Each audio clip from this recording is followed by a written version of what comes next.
മൂന്നാറിലെ double decker bus ഉപജീവനം ഇല്ലാതാക്കുമെന്ന് ആരോപിച്ചാണ് ഉദ്ഘാടനത്തിനെത്തിയ ഗതാഗത വകുപ്പ് മന്ത്രി കെ.ബി. ഗണേഷ് കുമാറിന് നേരെ കരിങ്കൊടിയുമായി ടാക്സി ഡ്രൈവർമാർ പ്രതിഷേധിച്ചത്.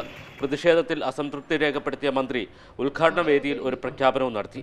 മൂന്നാറിലെ ടാക്സികളെല്ലാം നിയമപരമായിട്ടാണോ സർവീസ് നടത്തുന്നതെന്ന് പരിശോധിക്കുമെന്നായിരുന്നു അത്. ഞാനിവിടെ വന്ന് ചോദിച്ചപ്പോൾ എന്നോട് പറഞ്ഞു, ഇവിടെ ഭയങ്കര ചൂഷണം നടക്കുകയാണ്.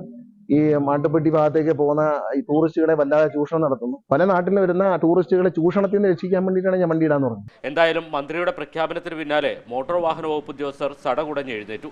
കഴിഞ്ഞ 3 ദിവസമായി പഴുതടച്ചുള്ള പരിശോധനയായിരുന്നു. ഈ പരിശോധനയിൽ കണ്ടെത്തിയ നിയമലംഘനങ്ങൾ പക്ഷേ ആശങ്കപ്പെടുത്തുന്നതാണ്. നികുതി അടയ്ക്കാതെയും ഇൻഷുറൻസ് ഇല്ലാതെയും നിരവധി വാഹനങ്ങളാണ് വിനോദസഞ്ചാരികളുമായി സർവീസ് നടത്തിയിരുന്നത്. 3 ദിവസമായി നടത്തിയ പരിശോധനയിൽ കണ്ടെത്തിയ നിയമലംഘനങ്ങളുടെ എണ്ണം 305 ആണ്. മൂന്നാറിൽ ഓടുന്നുണ്ടെങ്കിൽ പുറത്തുനിന്ന് വരുന്നുണ്ടെങ്കിൽ കുറവാണ്. മൂന്നാറിലാണ് ഇപ്പോൾ കൂടുതലായിട്ടുള്ള പ്രശ്നങ്ങൾ കണ്ടത്. പിന്നെ KSRTC ബസ്സിന് പാരലായിട്ട് ട്രിപ്പ് അടിക്കുന്നു, അത്തരത്തിലുള്ള കേസുകളൊക്കെ ധാരാളമുണ്ട്. പിന്നെ ആളുകളെ കുത്തി നിറച്ച് പോകുന്നു, അനുവദിച്ച സീറ്റിംഗ് കപ്പാസിറ്റി കൂടുതൽ ആൾക്കാരെ കയറ്റുന്നു, അതുപോലെ ധാരാളം പ്രശ്നങ്ങളുണ്ട്. അതൊക്കെ പരിശോധിക്കുന്നുണ്ട്. 7.65 ലക്ഷം രൂപയാണ് ഇതുവരെ പിഴയായി ഈടാക്കിയത്. 22 വാഹനങ്ങൾ പിടിച്ചെടുക്കുകയും ചെയ്തു.